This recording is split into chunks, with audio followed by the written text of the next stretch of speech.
자, 안녕하십니까. 20일에 주식인의 소공장 10월 10일 마감 브리핑을 시작을 하도록 하겠습니다. 수요일 마감 브리핑이고요.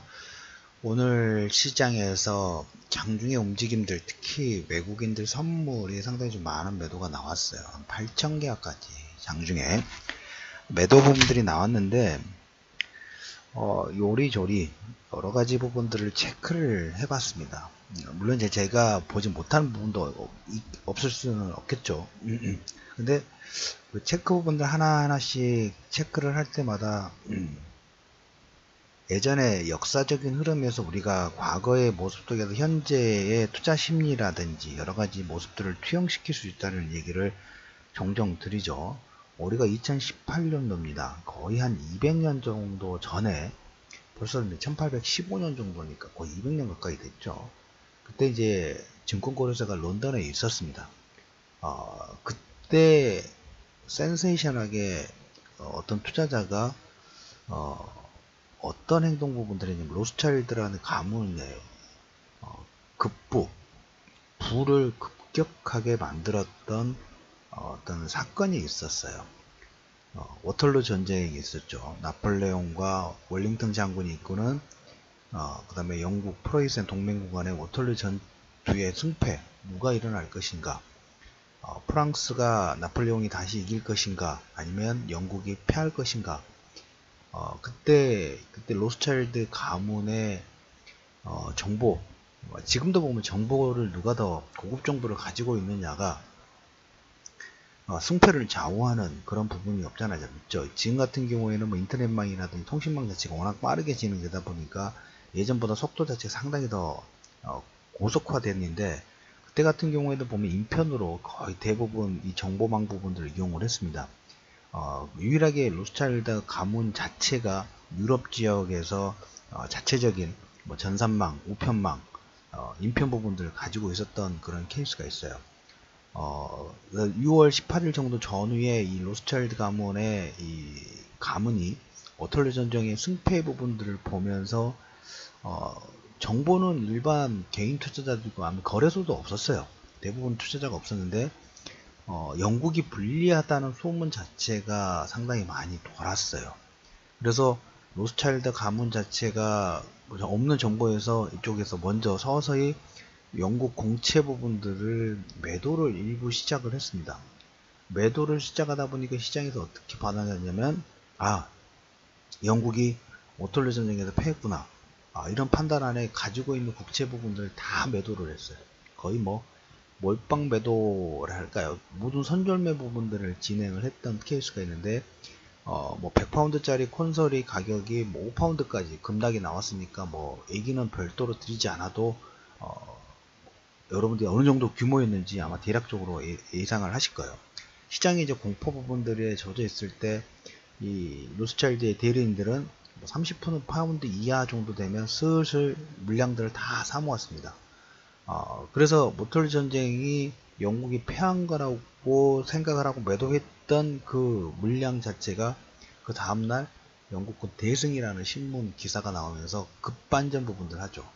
그러면 로스차일드 같은 경우는 돈을 얼마만큼 벌었을까에 대한 가늠이 안 되는, 그리고 현재도 보면 로스차일드 가문이 영국, 뭐 유럽 지역의 글로벌 금융자본의 거의 왔다 갔다 중추적인 역할을 한다고 보시면 될 것 같아요. 오늘 왜 이 얘기를 첫 번째 얘기를 드리자면, 자, 오늘 장중에 외국인들이 한 8,000계약, 그 다음에 현물도 한 2,000억 정도 매도가 나왔어요. 코스닥도 거의 한 500억 정도 매도가 나왔어요. 오전에 이제 관련 기사 부분들을 카카오톡하고 텔레그램 물려드렸습니다만은, 터키 쪽이 IMF 가능성, 불안 심리 부분들이 좀 자극이 되고 있죠. 아직 뭐 완벽하게 해결이 되지 않고 미봉합 상태. 그러니까 어떻게 보면 방향성이 어디로 튈지 모르는 그런 상태다 보니까 여러 가지 루머 부분들이 계속 나오고 있어요. 터키도 나오고 이탈리아도 나오고 있고. 그런데 터키의 IMF에 그 관련된 내용 부분들이 나오면 선물 매도 부분들이 강화됐어요. 그래서 정작 보니까 그 당사자라고 할 수 있는 터키, 요즘에 보면 가짜뉴스 네이버 판을 칩니다. 그래서 네이버, 저는 이제 인공지능의 네이버 그 모바일 쪽에서 보는 화면도 예전에는 자주 괜찮은 기사 부분들이 인공지능을 걸러줘도 봤는데 그것까지 조작을 하더라고요. 그래서 아예 다 삭제시켜 버렸어요. 그래서 보는 게 별도로 따로 봅니다. 그래서 여러분들 네이버 화면에 내용들만 보면 그것도 여러분들이 조작이 되고 있고 조작이 가능하다는 얘기를 먼저 좀 드려보도록 하겠고, 하물며 이제 이렇게 그 터키 관련된 내용들이 나왔을 때 그럼 터키 지수 문제가 있나? 터키는 어제 별도로 상승을 했어요. 그리고 지금 우리나라가 오늘 장중에 보면 마이너스 1% 정도, 장 마감 때도 마이너스 1% 정도 하락이 나왔어요. 자, 우리나라 이제 내일이 옵션 만기예요. 옵션 만기인데, 그러면 우리나라가 1% 정도 하락을 만들 요건이 생겼다 하면 글로벌 시장에 뭔가 불안 심리는 이번 주에 계속 있다고 말씀을 드렸어요. 이탈리아라는 불안 심리가 가장 큰 게 있고, 그다음 미국과 중국의 무역전쟁 관련된 부분에서 환율 보고서가 이번 주 후반에 나오기 때문에 얼마든지 그거에 대해서 가짜뉴스, 그 다음에 불안 심리를 자극할 만한 뉴스, 이 두 가지 자체가 선물 시장의 변동성을 만들 요건 자체를 만들 요건은 기반이 깔려 있어요. 기반이 깔려 있는 상태예요. 자, 그럼에도 불구하고 우리나라가 1% 정도 하락이 나오고 장대 연봉이 나오다 보니까 여러분들이 생각하는, 그리고 여러분 느낄 공포 분위기 부분은 더 커질 수밖에 없죠. 로스차일드 가문의 워털리 전쟁 부분에서 로스차일드의 가문이 일부 공매도 부분들을 진행하니까 100파운드 정도 했던 가격 자체를 서로 너도 나도 패했구나라고 투매를 하는 모습과 일맥상통하는 거예요. 근데 외부적으로 보면 우리나라 장중에 움직인 부분들은 코스닥에 외국인 한 500억 정도 매도가 나왔으니까, 그리고 최근 단기간에 코스닥 지수 부분도 하락폭 자체가 속도가 좀 강해졌죠. 이제 이렇게 되면 전에 우리가 한두 달 전에 봤었던 신용 물량 부분들까지도 일부 이번 주 후반에 털릴 가능성 자체가 상존하는 거야. 그럼 문제가 있나? 라는 걸로 여러 가지 부분들을 한번 체크를 해봤습니다. 첫 번째, 터키. 어제 전일 상승 부분들이 나왔죠. 터키 리라와도 양호하고. 자, 그러면 지금 미국과 중국의 무역 분쟁 관련된 부분하고 이번 주 환율 보고서 나온 내용 부분에서 중국은 어떤가? 상해종합은 0.2% 상승입니다. 작년에. 그다음 홍콩 H지수도 보면 거의 지금 방송 드리는 순간에 0.7% 상승이에요.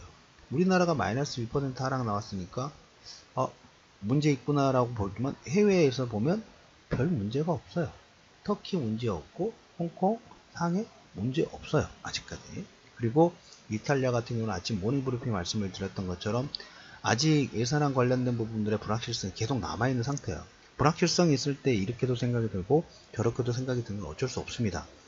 근데 이제 거기에 현혹시키는, 파생 쪽에서는 변동성을 원하는 변동성 매매 부분에서 수익 부분들이 나기 때문에 가짜뉴스 현혹시키는 미끼 같은 뉴스 부분들을 계속 플로우를 시키죠.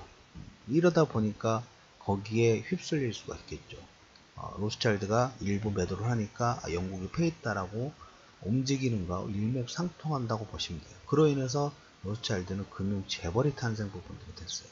옵션 만기 D-1일, 선물 변동성 이용 두 가지. 그런 와중에 오늘 종가상으로 보니까 외국인들은 전에도 말씀드렸다시피 코스닥 선물 코덱스, 코스닥 있죠. 코스닥 선물 인덱스 ETF 부분들을 오늘 100억 정도 매수했어요. 넌센스죠? 느끼는 공포감 부분에서 외국인들의 행동, 그런 와중에도 보면 여러분들한테 1차 코스피, 코스닥, 특히 코스닥, 코스피도 2230 정도 되면 이제 관심권이 점점 커집니다. 관심권이 점점 커져요. 현금 가지고 계신 분들은 시장을 접근하실 준비 부분들, 이번 주 후반에 우리가 이탈리아라든지 환율 보고서 부분들은 확인하고 움직이자는 얘기를 지난주에 이미 예고를 드렸기 때문에 확인하고 더 접근 부분들의 결정 부분들을 할 겁니다. 일단 관심권을 다 올려놓으십시오. 코스피든 코스닥이든 모두 다 일단 관심권 올려두시고 그 결정 여부, 선발대 보내는 건 콜입니다. 선발대 보내는 콜이고, 거기에 본진 부분들은 주 후반이라든지 다음 주 초반 정도의 내용을 보면서 본진 진행 가능성 부분들을 코멘트 드려보도록 하겠습니다. 자, 요동치고 있습니다. 선물의 변동성, 여러분들의 가짜뉴스, 하물며 네이버도 온갖 가짜 정보 부분들, 그리고 중간중간에 아베노믹스 관련된 부분에서 우리나라 과 공포 분위기 부분들 만들면서 우리의 눈 자체를 현혹시키고 다른 시선으로 돌려버린 케이스들이 우리나라뿐만 아니라 글로벌 모두 다 마찬가지예요. 특히 이제 우리나라하고 이제 단순 비교했을 때 아베가 그런 케이스가 많았던 것처럼 로스차일드 가문이 이걸 이용해서, 이건 어떻게 보면 작전이 나가지만 똑똑한 사람이 이기는 거기 때문에 그 워털리 전쟁을 통해서 금융 재벌의 탄생 부분, 거의 영국 국채 부분들 거의 다 매수했다는 루머 부분도 있어요. 그게 100파운드짜리가 5파운드, 30파운드 정도 사가지고 다시 100파운드 이상 급등 나왔다면 하루 만에 어마어마한 금액 부분들이 될 수 있겠죠. 그래서 항상 시장에서 이런 변동성이 나올 때 중심축 부분들 어디가 되는지 우리가 다각적인 측면에서 보실 필요가 있다는 얘기 좀 들어보도록 하겠습니다. 최근에 이제 무역 분쟁 관련된 부분에서 오전에도 잠깐 얘기를 드렸습니다만, 중국이 여러 저하지, 오늘도 보면 위안화가 0.08% 소폭 절하가 나왔고 8, 9월달 미국산 원유 수입 부분들이 중단이 되는데, 뭐 시장에서는 10월달은 재개가 됐다라는 얘기가 있어요. 그리고 이제 이 부분은 아침에도 말씀을 드렸다시피 다음 달에 있을 정상회담의 기간까지 계속 중국을 압박하는 더 많은 캐를 홀라당 다 벗겨 먹어버릴 것 같은 생각도 한편으로 드는 것 같아요. 어느 쪽 부분이 그 협상을 마무리할 것인가. 시간은 양쪽 다가 가지고 있고, 중국이 특히 시간 부분들인데, 중국 요즘에 내부가 좀 시끄러워요. 판빙이 그 외부도 마찬가지고 지금 인터폴 수장도 지금 사라지면서 시진핑 약간 공포 정치 부분들의 타켓 부분들이, 예전에는 구정치권이었다면 이게 이제 대상 자체가 정치적인 부분에서 뭐 공청당이란 태자당 부분들은 어느 정도 서열 정지 부분들이 나왔는데 다른 타켓으로 조금씩 확대가 되는 느낌 부분들이 없어요. 민간 쪽으로.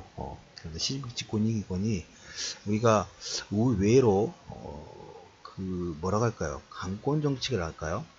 약간 공포 분위기 부분들을 만들면서 진행되려고 하는 게, 외부 쪽에서 문제가 생기는 걸 내부 쪽으로 좀 단속하려는 움직임 보이고 있습니다.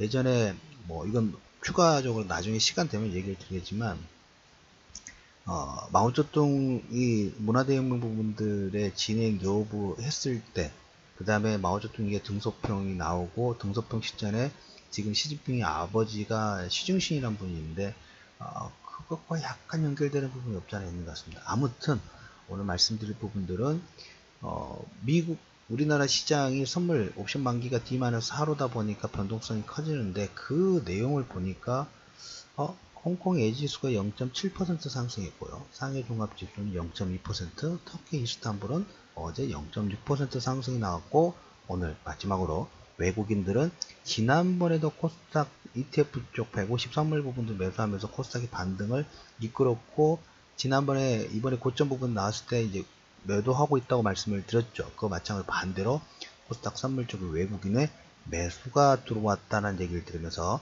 10월 10일 이슈민의 주식뉴스 공장 마감 브리핑을 마무리하도록 하겠습니다.